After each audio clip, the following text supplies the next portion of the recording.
রাষ্ট্রর schedule অনুযায়ী মাননীয় প্রধান উপদেষ্টার সঙ্গে বাংলাদেশ জামাত ইসলামীর সম্মানিত নেতৃবৃন্দের বৈঠক সেটা যথাসময়ে অনুষ্ঠিত হয়েছে অত্যন্ত সৌহার্দ্যপূর্ণ পরিবেশে। আমাদের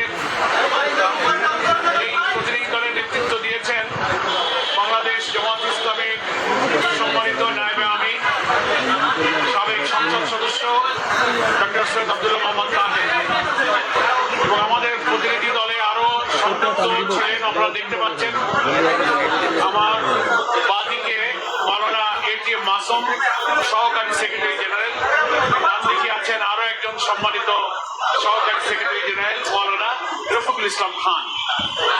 তো আমরা আপনাদের কাছে বিনয়ের সাথে অনুরোধ করছি, আপনারা অনেকে হয়তো জানেন আমাদের এই ডেলিগেশনের সম্মানিত নেতা ডক্টর সৈয়দ আব্দুল্লাহ মোহাম্মদ তাহের কিছুটা সাময়িক অসুস্থতা অবস্থায়ও আমাদের আজকে ডেলিগেশনের নেতৃত্ব দিয়েছেন।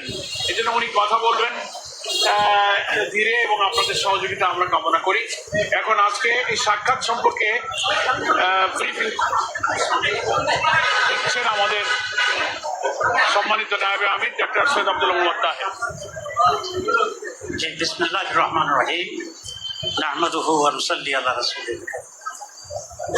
সম্মানিত এবং প্রিয় সাংবাদিক বন্ধুগণ, আসসালামু আলাইকুম ওয়া রাহমাতুল্লাহি ওয়া বারাকাতুহু।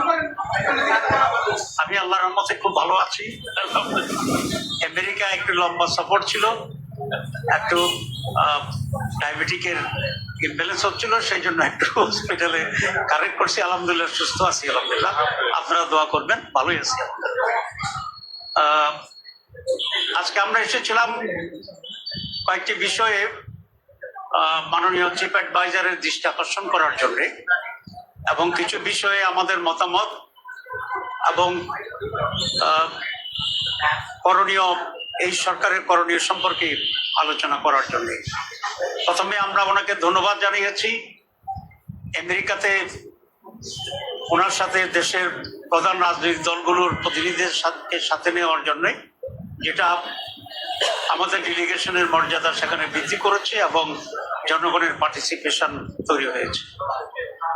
আমরা ওনাকে আরো ধন্যবাদ জানিয়েছি যে ওনার যে কমিটমেন্ট ছিল যে সংস্কার করবেন, উনি দীর্ঘ সময় এক্সারসাইজ করার মাধ্যমে আমরা সংস্কারের কতিপয় বিষয়ে একমত হয়েছি, এবং সেই সংস্কারগুলোর উপরে আমরা একটা দলিল তৈরি করার জন্য সকলে মিলে সিগনেচার করেছি।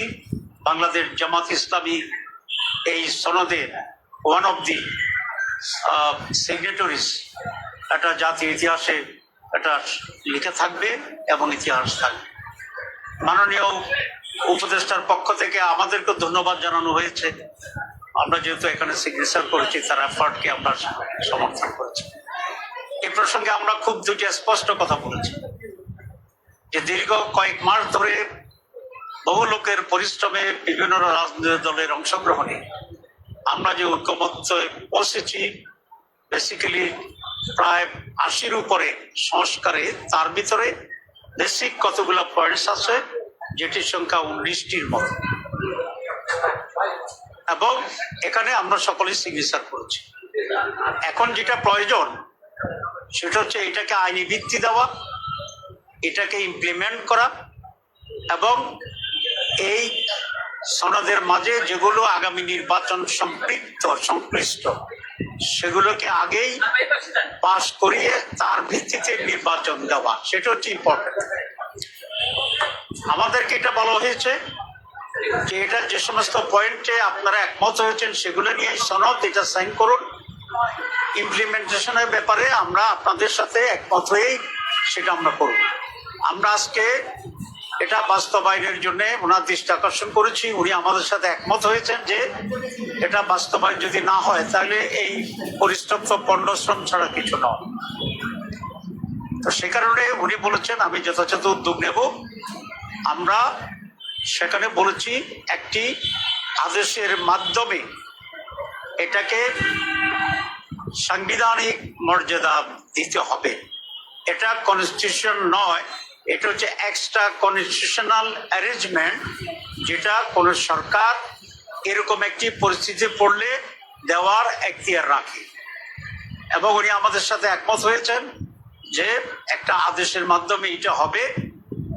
কারো কারো কাছে এটা কেউ বলেছেন অধ্যাদেশ দেওয়ার জন্য। অধ্যাদেশ খুব দুর্বল।